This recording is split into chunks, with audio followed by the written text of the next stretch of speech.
ప్రియమైన వారలారా, ఈ దినము ఉదయకాలము ఎలా ఉన్నది? సంతోషంగా ఉన్నదా? మనసానందముతో ఉన్నారా? మేము సంతోషంగా ఉన్నాము. మీరు నిలబడిన స్థలం చూస్తే వ్యత్యాసంగా ఉన్నదని చూస్తున్నారా? ఇది సముద్ర తీరము. ప్రపంచంలో ఎక్కడికి వెళ్ళినా అనేక దేశాలలో సముద్ర తీరములు ఉన్నవి కదా.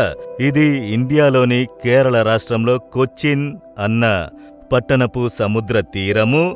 ఇక్కడ వ్యత్యాసముగా చేపలు పట్టుచున్నారు. సహజంగా గేలం వేసి చేపలు పడతారు, వల విసిరి చేపలు పడతారు, అవన్నీ చూశాం కదా. అయితే ఇది వచ్చి అలాగే వీరు వలను లోపలకు దింపినారు. కొంచెం సేపటికి దాన్ని పైకి లాగినప్పుడు దాని నిండుగా చేపలు ఉన్నవి. దీనిని చైనా వల అని చెప్పుచున్నారు. ఒకవేళ చైనాలో ఈ విధముగా చేపలు పడతారేమో. ఇక్కడ ఆ విధంగా చేపలు పట్టడం చూస్తున్నాము కొచ్చిన్లో. సరే, దేవుడు నాకు ఏ మాటలు ఉంచారు అని చూస్తున్నారా?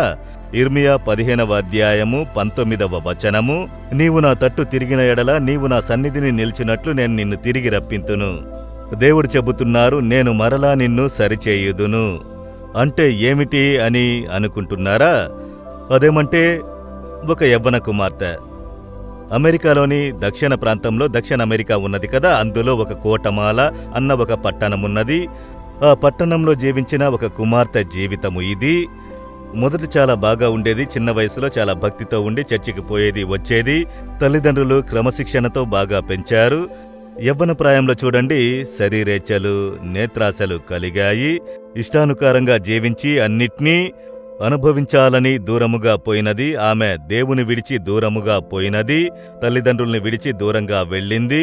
కనుక తన ఇష్టానుసారంగా జీవించి పాపం వల్ల ఆమెకు ఒక రోగము కలిగినది. రోగము చేత బాధింపబడి ఆమె తోలు వేలాడుతూ ఆమె వచ్చి ఒక గుడిసె లోపల, చివరి కాలములో గుడిసె లోపల వ్యాధి పడకన పడి ఉన్నది. ఆమెను ప్రేమించుటకు, పరామర్శించుటకు ఎవ్వరూ రారు. తనను అనుకుని చాలా దుఃఖముతో, వేదనతో ఉండేది. ఆ పట్టణంలో ఒక ఆరాధన జరిగింది. ఒక గొప్ప దైవజనుడు టిఎల్ హాస్బాన్ అనే ఒక దైవజనులు వచ్చి ఒక గొప్ప బహిరంగ సభ జరిపించారు. లక్షలాది ప్రజలు కూడుకున్నారు. ఆ ఊరిలో ఉన్న కొందరు క్రైస్తవుల పిల్లలకు ఈ యవ్వన కుమార్తె గుడిసెలో మరణ పరిస్థితుల్లో ఉన్నది. ఈ బిడ్డను గురించి వారు ఎరిగినారు. కనుక వారిలో ఒక భారము, ఈమెను ఆరాధనకు తీసుకుని వెళితే యేసు ఆమెను స్వస్థపరచును అని చెప్పి వీరు వెళ్లి ఆమెతో మాట్లాడారు. ఆ కూడికకు రా, యేసుక్రీస్తు నిన్ను ప్రేమించుచున్నారు, ఆయన నిన్ను సరిచేసి స్వస్థపరచును అని ఆమె చెప్పింది. నా జీవితం పాపం వల్ల నాశనమైపోయినది. ఇక నా జీవితం అంతే ముగిసిపోయినది. నా పాపం వల్లనే ఇలా జరిగినదని నాకు తెలుసు. నేనిప్పుడు నడవలేను. కొన్ని దినాలు గడిస్తే నేను మరణించేదనని విరక్తితో మాట్లాడినది. అయితే వారు చెప్పారు, లేదు, యేసు నిన్ను ప్రేమించుచున్నారు. నీకొక నూతన జీవితము ఉన్నది. యేసు నీకొక నూతన జీవితము ఇవ్వగలరు. ఆయన అన్నిట్నీ సరిచేయుదురు. కనుక జరిగినవి అనుకుని నీవు దుఃఖించకు. ఈ పాపములన్నిటినీ సరిచేయుటకు యేసుకి సాధ్యము అని అన్నారు. నేను నడవలేను కదా, మేమొక వాహనమును తీసుకుని వచ్చేదము, ఆ బండ్లో నిన్ను తీసుకుని వెళ్లేదమని చెప్పి ఆమెను ఎత్తుకుని వాహనంలో కూర్చోపెట్టుకుని మీటింగ్ తీసుకొచ్చి మీటింగ్ వెనక భాగంలో ఆ వాహనాన్ని నిలిపారు. ఆమె పడకపైన పడుకుని ఉండి ఆ వాక్యమును వినుచుండెను. యేసు శిలువలో మరణించుట, మనిషి జీవితమును ఆయన సరిచేయుటకు తనను బలిగా సమర్పించుకున్నది. అవన్నీ ఆ సేవకుడు ప్రసంగించుచున్నప్పుడు విని, యేసయ్యా, నా జీవితంలో కూడా నేను పాపం చేశాను, నన్ను క్షమించుడి, సరిచేయుడి అని మార్పు చెంది సమర్పించుకున్నది. యేసు యొక్క శక్తి ఆమెను తాకింది.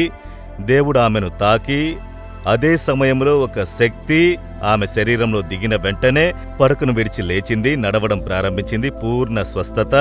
ఆమె జీవితమే నూతనముగా మారింది. దాని తర్వాత పాపమును విడిచి తొలగి పరిశుద్ధ జీవితము జీవించుట మొదలుపెట్టింది. ఆనందకరమైన ఒక జీవితం జీవించింది. చూశారా, యేసుక్రీస్తు జీవితమును సరిచేయి ఒక దేవుడు. మనం మారు మనసు పొందితే చాలు. నా జీవితంలో పాపం, పాపపు మరక, ఈ తప్పు, ఈ అతిక్రమము, ఇందువల్ల నా జీవితం ఇలా అయినది, ఇక అంతే అని అనుకుంటున్నారా? లేదు. యేసు మిమ్ములను సరిచేసి మీ తప్పుల్ని సరిచేసి ఆశీర్వదించు దేవుడు. మీరు చెయ్యవలసిన ఒకే ఒక కార్యం, మారు మనసు పొందాలి. అయ్యో, నేను పాపము చేసి తిని, నన్ను క్షమించండి దేవా.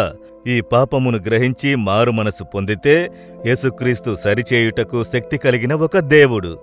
అనేకుల నా జీవితమును సరిచేశారు. నేను మారు మనసు పొందినప్పుడు నన్ను సరిచేసి ఈ విధంగా నిలిపారు. అందరి జీవితములలో అతిక్రమములు, పాపములు ఆ మార్గమును దాటి వచ్చి ఉండవచ్చు. అయితే యేసు వద్దకు వచ్చినప్పుడు ఆయన పాపమును క్షమించి మన మార్గమును సరిచేసి మంచి మార్గమున నడిపించెదరు. మీ జీవితంలో ఒకవేళ అనుభవము పొందుకొని ఉంటే దేవుని స్తుతించండి. ఆ అనుభవం లేకుండా మీలో ఆ పాపం గురించి దిగులు చెందితే యేసుక్రీస్తు మిమ్ములను సరిచేసి ఆశీర్వదించుటకు ఇష్టపడుచున్నారు. మిమ్ములను ఆయన చేతికి సమర్పించుకుంటే చాలు. చెప్తారా, దేవా, నా జీవితం పాపం వల్ల నాశనమైపోయినది, సమాధానం పోయినది, నెమ్మది పోయినది, పరిశుద్ధత పోయినది, కుటుంబం పోయినది, వ్యాపారం పోయినది, అన్నిటినీ కోల్పోయి శరీర ఆరోగ్యం పోయినది. మీరు సరిచేయు దేవుడని విశ్వసించుచున్నాను.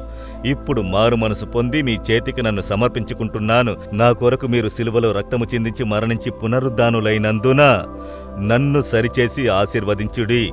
దేవా, ఎవరెవరు ఇలా ప్రార్థన చేయుచున్నారో ఆ కుమారుని తాకండి, ఆ కుమార్తెను తాకండి. ఇప్పటి నుండి పరిశుద్ధత, సమాధానము వారి జీవితంలో కలుగునుగాక. నూతన పరచుము. యేసు నామములో ప్రార్థించుచున్నాను. Amen, amen. Jesus Redeems Telugu YouTube ఛానల్ను సబ్స్క్రైబ్ చేయండి. సబ్స్క్రైబ్ బటన్ను క్లిక్ చేయండి మరియు బెల్ బటన్ను నొక్కండి. ప్రతిరోజు కార్యక్రమ సమాచారం పొందండి.